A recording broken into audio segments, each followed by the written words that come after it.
Ukraine के बाद अब ताइवान में भी युद्ध करीब करीब शुरू हो चुका है। चीन ने ताइवान को 3 दिशाओं से घेर लिया है और इस बीच शी जिनपिंग के रूस दौरे पर ऐसा पर्दाफाश हुआ जिसने बाइडेन को भी सन्न कर रख दिया है।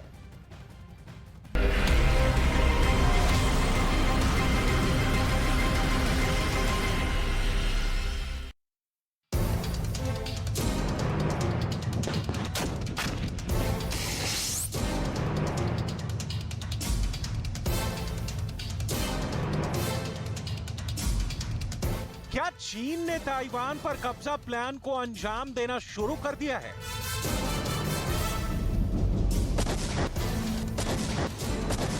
क्या चीन को ताइवान के वजूद को खुद में मिलाने का सबसे नया बहाना मिल गया है?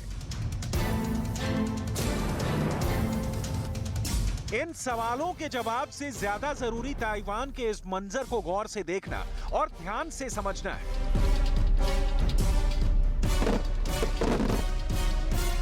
इसे युद्ध का अभ्यास नहीं बल्कि ताइवान पर चीन का सीधा हमला समझिए।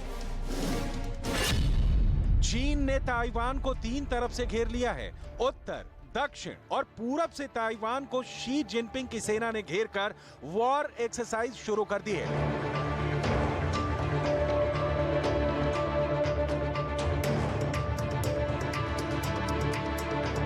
ताइवान की राष्ट्रपति साई इंग वेन ने अमेरिका जाकर स्पीकर केविन मकार्थी से मुलाकात क्या की।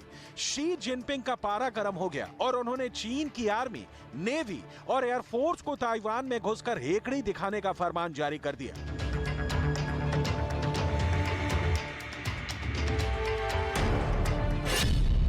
जिसके बाद पीपल्स लिबरेशन आर्मी की ईस्टर्न थिएटर कमांड ने 8 से 10 अप्रैल तक ताइवान की खाड़ी में कॉम्बैट रेडिसन पेट्रोल और यूनाइटेड स्वर्ड ड्रिल शुरू कर दी है।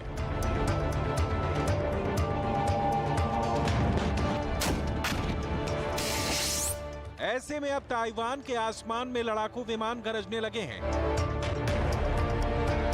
समंदर में युद्धपोत उतर गए हैं। जमीन पर रॉकेट लॉन्चरों के साथ आर्मी भी एक्शन में है। कुछ ऐसा ही या इससे भी खतरनाक जंगी माहौल अगस्त 2022 में भी बन गया था, जब अमेरिका की तब की स्पीकर नैन्सी पेलोसी ने ताइवान की यात्रा की थी और इससे चीन की त्योरियां इस कदर चढ़ी कि उसने बेहिसाब मिसाइलें ताइवान के समंदर में दागी।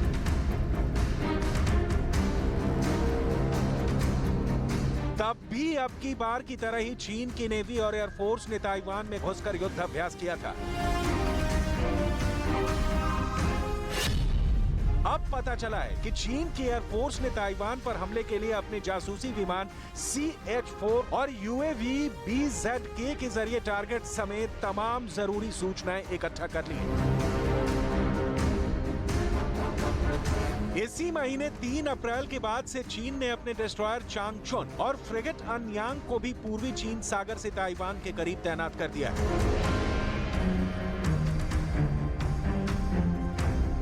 5 अप्रैल को तो चीन ने परमाणु ताकत से लैस एयरक्राफ्ट कैरियर शेनडोंग को भी ताइवान की खाड़ी में ला खड़ा किया।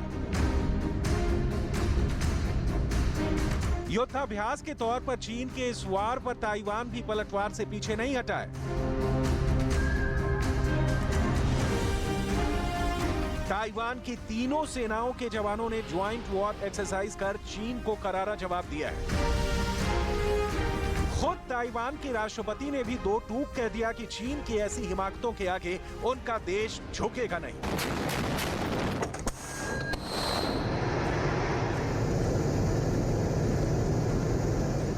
国际社会看到，在面临压力与威胁的时候，台湾会更团结。 绝对不会因为受到打压而屈服，更不会因为受到阻碍而停止跟世界交流。 ताइवान के अस्तित्व को मिटाकर उसे खुद में मिलाने की ख्वाहिश चीन की बरसों पुरानी है। 1949 में जब गृह युद्ध के बाद ताइवान ने अपनी पहचान एक आजाद मुल्क के तौर पर कायम करनी शुरू की, तभी से ये देश चीन की आंखों में किरकिरी बना हुआ है। बीते साल अगस्त में तो ऐसा लगा जैसे चीन इन बारूदी हमलों में पूरे ताइवान को खत्म कर देगा।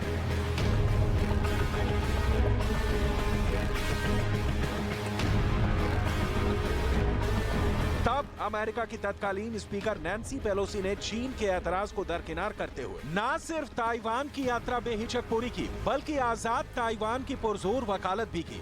और अब प्रेसिडेंट साई इंग वेंग ने अमेरिका जाकर स्पीकर केविन मकार्थी से मुलाकात की और ताइवान की आजादी में वॉशिंगटन के योगदान के लिए शुक्रिया अदा किया। In a world where democracy is under threat, and the urgency of keeping the beacon of freedom shining cannot be understated. President Reagan said it best: freedom is never more than one generation away from extinction. It must be fought for and defended constantly by each generation. In our efforts to protect our way of life, Taiwan is grateful to have the United States of America by our side. As we confront the unique challenges of our time. इस मौके पर America के speaker ने भी चीन का नाम लिए बगैर ताइवान को तानाशाही खतरे से निजात दिलाने में हर मुमकिन मदद का वादा किया। Clear, we take our support for the people of Taiwan seriously and are determined to speak with one voice. The relationship between the people of the United States and Taiwan have never been stronger in my lifetime. We live in a decisive moment in history and must act with urgency. Tension in the world are at this highest point since the end of the Cold War. As authoritarian leaders seek to use violence and fear to provoke needless conflict. The bond between the people of America and Taiwan is foundational and long-standing. Together, our people have weathered multiple crises and cooperated in important areas of technology, trade, and human rights. America के दौरे से Sai Ing Wen जैसे ही Taiwan लौटी, वैसे ही बौखलाहट में चीन ने ताइवान को घेरकर जंगी अभ्यास शुरू कर दिया। इससे पहले चीन के विदेश मंत्रालय ने अमेरिका पर पलटवार करते हुए कहा कि ताइवान उसका अभिन्न अंग है और दुनिया की कोई ताकत इसे चीन से अलग नहीं कर सकती। 题不是什么民主问题，而是事关中国主权和领土完整的问题。台湾是中国领土不可分割的一部分，中国的主权和领土完整从未分割，也绝不允许分割。 प्रोपेगेंडा में महारत रखने वाले चीन ने ताइवान की प्रेसिडेंट साई इंग वेंग की अमेरिका के स्पीकर केविन मकार्थी से मुलाकात पर इस एनिमेशन के जरिए तंज कर दिया।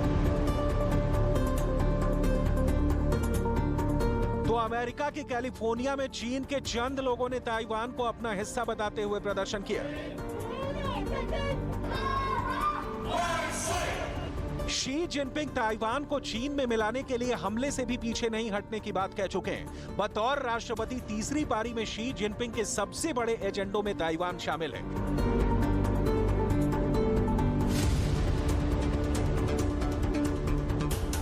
ऐसे में वॉर एक्सरसाइज को देखकर इससे इनकार नहीं किया जा सकता कि यूक्रेन पर रूस के हमले के बाद अब ताइवान पर चीन के अटैक का स्टेज भी तैयार हो चुका है।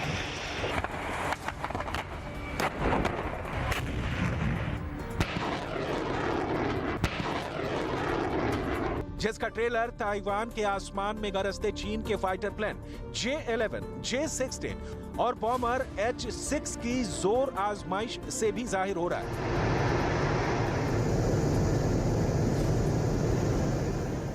अब सूचना ऐसी भी है कि जल्द ही चीन अपनी मिसाइल ब्रिगेड का रुख भी ताइवान की तरफ मोड़ सकता है। हालांकि चीन की मंशा को भांपकर ताइवान भी अक्सर युद्ध की तैयारियों को अंजाम देता रहता है। अमेरिका भी साफ कह चुका है कि अगर ताइवान पर हमला हुआ तो वो चीन पर प्रहार करने से भी नहीं चूकेगा।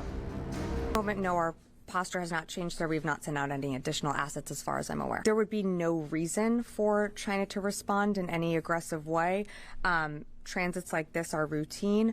I believe President Tsai has transited the United States 6 times since 2016. So at this point, there would be no reason for an overreaction from the PRC. Taiwan के समंदर और आसमान में पीपल्स लिबरेशन आर्मी की घुसपैठ को अमेरिका ने चीन का ओवर रिएक्शन बताकर इसे ज्यादा तूल ना देने की कोशिश की है। लेकिन सच ये है कि शी जिनपिंग के दिमाग में ताइवान युद्ध का प्लान बीते 11 साल से चल रहा है। तब से जब वो पहली बार राष्ट्रपति बने और अब तीसरी बार प्रेसिडेंट की गद्दी संभालते ही उन्होंने उस प्लान को जमीन पर उतारने का मन बना लिया है। इसके लिए शी जिनपिंग ने यूक्रेन पर रूस के जारी हमलों के बीच बदले वर्ल्ड ऑर्डर का फायदा उठाने की चाल भी चल दी है। चीन के राष्ट्रपति बीते महीने मॉस्को गए थे, जहां उन्होंने गुपचुप तरीके से व्लादिमीर पुतिन से बड़ी डील कर ली। शी जिनपिंग ने रूस जाकर वो कर दिया जो माओ जेडोंग भी नहीं कर पाए थे। दावे के मुताबिक उन्होंने रूस और जापान में झगड़े की वजह 4 विवादित द्वीपों पर चीन के रुख में ऐतिहासिक बदलाव का ऐलान कर दिया।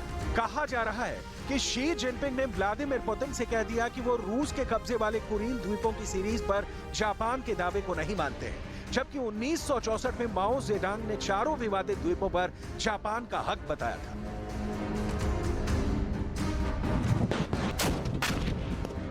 सवाल उठता है कि शी जिनपिंग ने ऐसा क्या किया? क्या इसका ताइवान विवाद से कोई कनेक्शन है? आपको बताएंगे। अभी आपको बताते हैं रूस और जापान में कुरील द्वीप का विवाद क्या है।